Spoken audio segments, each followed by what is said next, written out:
बैठे रहते, वो भी धीरे लाभ बोलते हैं। हमारे धीरे बोलने के बाद आप इतनी तेज आवाज बोल रहे हो, तो हम तेज बोलेंगे फिर क्या होगा?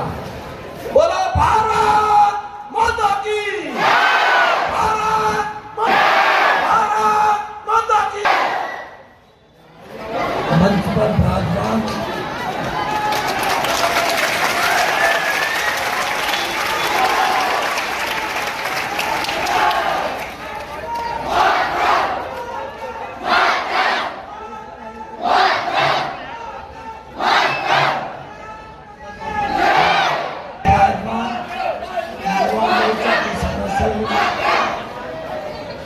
मेरे वरिष्ठ नेता, पूर्व कैबिनेट मंत्री का जिन्हें दर्जा प्राप्त रहा है, Madhya Pradesh where housing corporation के अध्यक्ष रहे हैं, वर्तमान में हमारे संगठन के मुखिया हैं, हमारे प्रभारी हैं, आदरणीय सुधीर अग्रवाल जी, हमारे नगर के प्रथम नागरिक आदरणीय हेमंत चौधरी जी, हमारे उपाध्यक्ष आदरणीय नेपाल सिंह राजपूत जी, समस्त पार्षदगण, भारतीय जनता पार्टी के विभिन्न पदाधिकारीगण, सबको मैं सम्मानित करना देता हूँ। त्रिभुवन भैया जैसी यात्रा के प्रभारी थे, रायन भैया, पवन भैया, दो अध्यक्ष में भी हमारे बैठे हैं, रेवा सिंह जी, अभिषेक जी, प्रदेश युवा मोर्चा के प्रदेश का संबंधित सदस्य विक्रम सिंह जी, हमारे युवा मोर्चा के नेता भैया सागर तिवारी जी, उनके पास बैठे दिखा रहा है। फिर बोलिए भारत माता की। अच्छा, वो सास भी बहू थी, वो किसने देखा है सीरियल?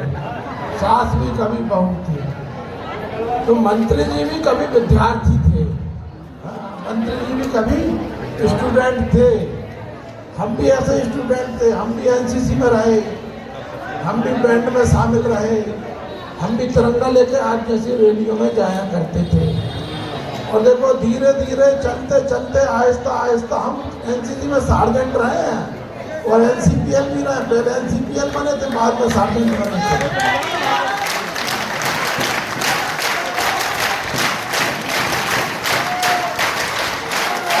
तो धीरे धीरे चलते चलते आज हम देखो इस मंच तक आ गए हैं।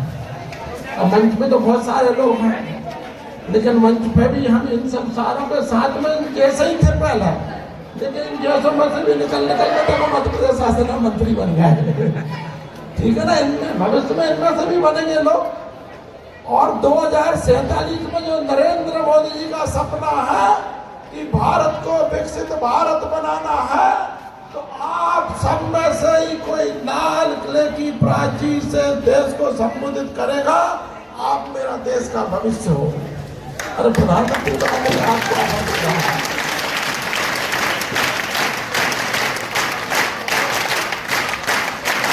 आप हमारा देश का भविष्य है, आपके कंधों पर देश का भार है, आप इस देश के कर्णधार हैं जो 2047 तक इस भारत को विकसित भारत की संकल्पना आदरणीय प्रधानमंत्री नरेंद्र मोदी जी ने की है। तो उसका लाभ नरेंद्र मोदी जी को मिलने वाला है। और इस मंच पे भी बैठे आधे से लोग तो खिसक लेंगे और हम भी शामिल हैं उनका। तो बुरा मत मानना भाई, उम्र हो गई है तो उम्र के साथ जाना पड़ता है, लेकिन जो सामने बैठे हैं ये सबके सब 2047 में इस देश के विभिन्न पदों को, विभिन्न दायित्वों को संभालने वाले हैं।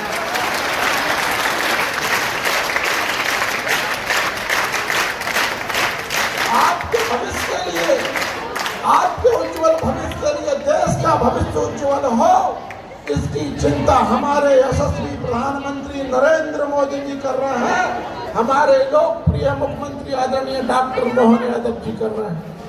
इसलिए तिरंगा यात्रा पूरे देश में निकल रही है।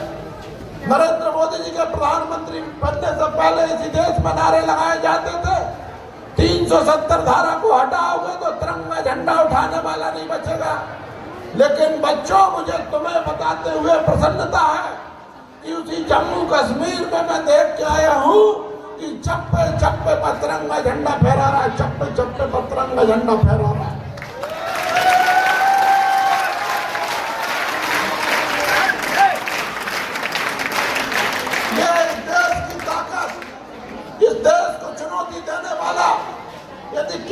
रास्ते से घुसेगा तो जिंदा वापस नहीं जा पाएगा।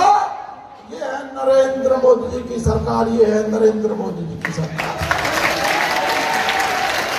आप लोगों ने सुना होगा अमेरिका में एक एजेंसी है CIA, वो किसी अमेरिका का जो दुश्मन होता है, जहां होता है, उसको वहीं एलिमिनेट करने का काम करती, उसको वहीं खत्म करने का काम करती है। अमेरिका के दुश्मन को धरती पर जिंदा नहीं छोड़ती। अब कुछ दिनों से ऐसे ही समाचार आ रहे हैं, दुनिया के किसी भी कोने में हो, भारत का दुश्मन जिंदा नहीं रह पा रहा, भारत का दुश्मन जिंदा नहीं रह पा रहा।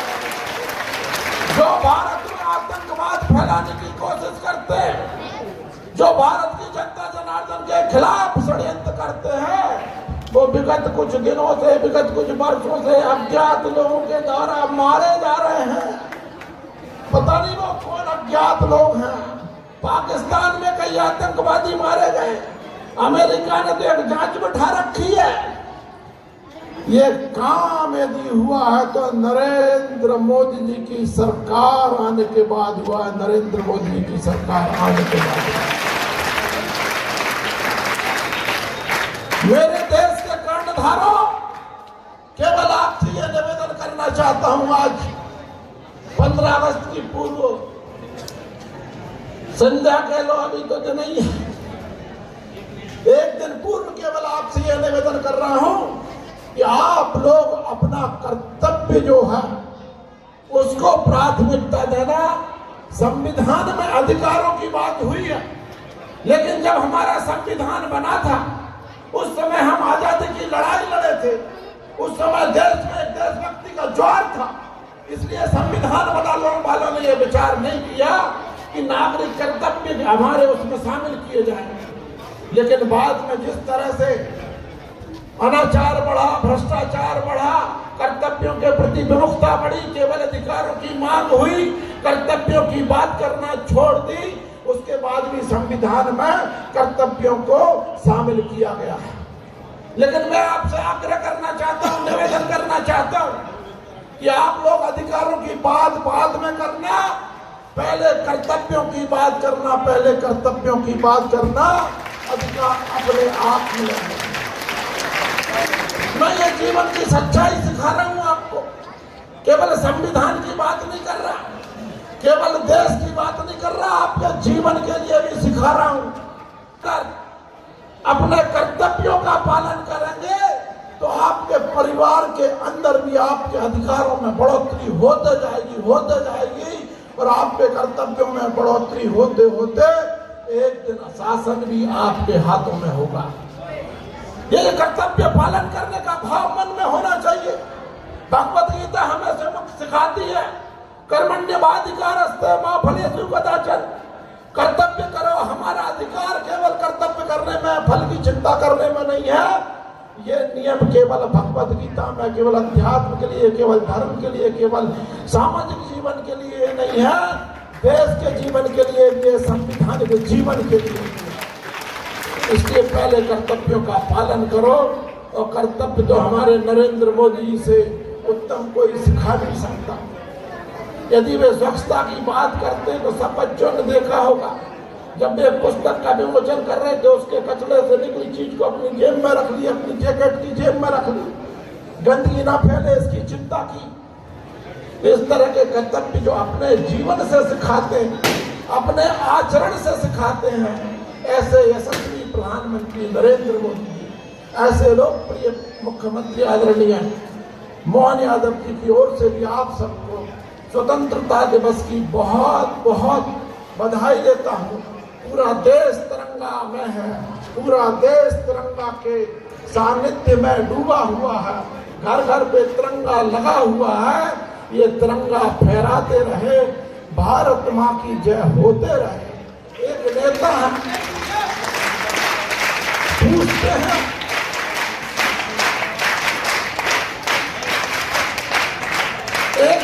पूछते हैं, ये भारत माता क्या होती है?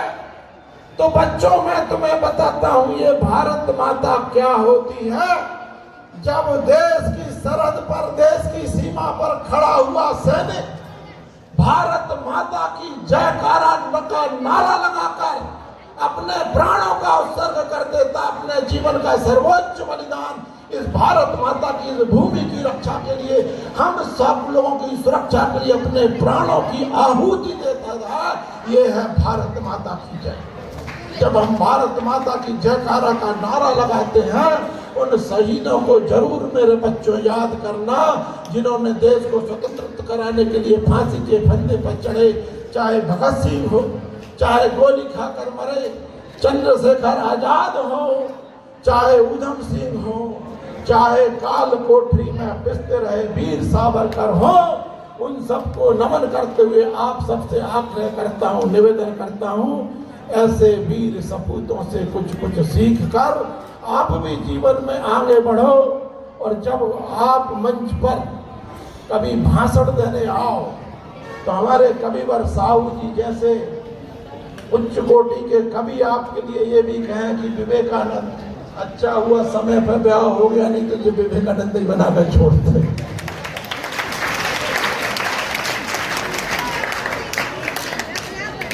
तो मेरे प्यारे बच्चों, आज के दिन ये संकल्प लेके यहाँ से जाना कि हम अपना कर्तव्य परिवार, समाज और राष्ट्र की उन्नति के लिए करेंगे।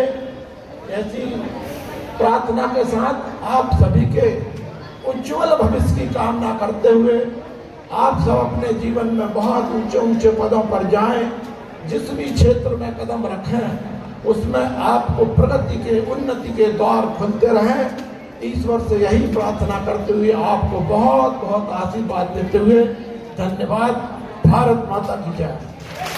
वंदे वंदे वंदे वंदे वंदे वंदे वंदे वंदे वंदे वंदे वंदे वंदे भारत माता की। बहुत बहुत धन्यवाद।